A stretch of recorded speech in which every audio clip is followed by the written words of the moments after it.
যে এই বাড়ির বউয়ের জায়গাটা ওর মতো দেখতে একজন হাতিয়ে নেবে। এখন না আমার এই বাড়িতে থাকার অভ্যেস হয়ে গেছে। এখন যদি তুমি এই কাবেরীকে ফুল বানিয়ে সারা জীবনের মতো রেখে দাও, আর এতে যদি তুমি রাজি থাকো আর তৈরিও থাকো এর জন্য, তাহলে আমি তোমাকে তোমার শোভনবাবুর প্রাণ বাঁচানোর জন্য ওই ওষুধটা তোমার হাতেই তুলে দেব। নয়তো এই বাড়ির সব প্রদীপ আর তোমার যে স্বপ্নটা না অর্ধেক সম্পত্তির, সেটাও।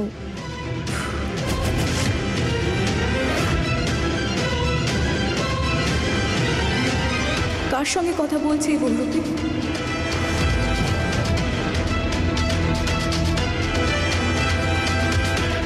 হে কানাই, আমাকে দেখে ফেললো না তো? বলো, রাজি তো তুমি আমার প্রস্তাবে? ফুলের জায়গায় আমি এখানে থাকবো সব সময়ের জন্য। আমার মাখন লালের সাথে। আর একটা কথা, এই ওষুধের যে দাম চেয়েছিলাম না তোমার কাছে, তার দ্বিগুণ টাকা লাগবে এখন। এখন অবস্থাটাই এমন, তোমার বিপদে সেল লেগেছে যে যত চাও নিয়ে নাও। বলো, রাজি তো?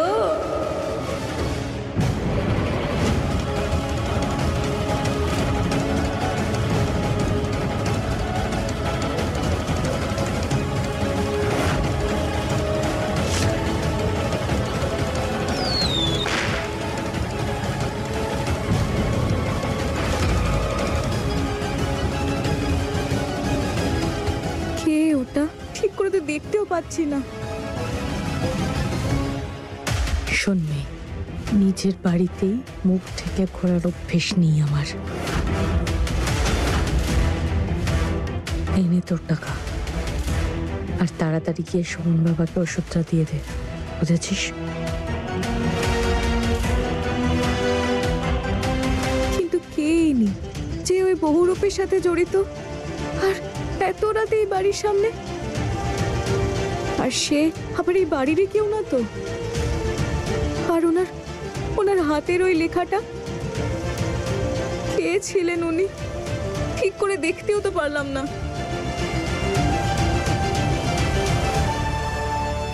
হায় আমার মাখন লাল,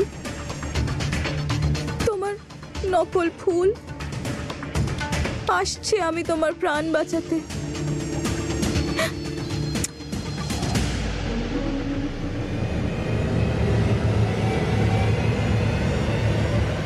ওই বহুরূপী শোভনবাবুর ঘরে যাওয়ার আগে আমাকে গিয়ে ওখানকার সমস্ত জিনিস সরাতে হবে, নয়তো জেনে যাবে যে আমি বেঁচে আছি।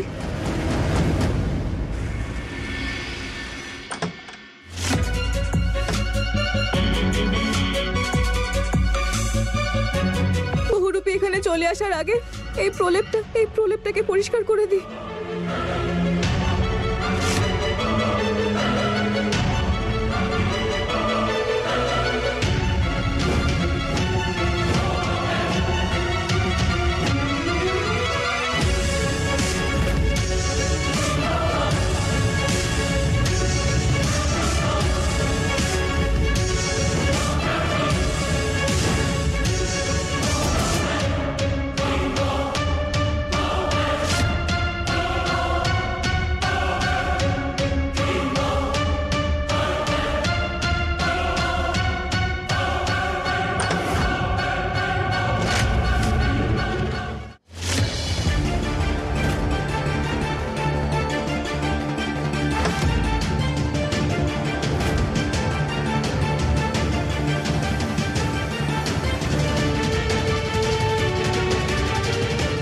আমার মাখন লাল।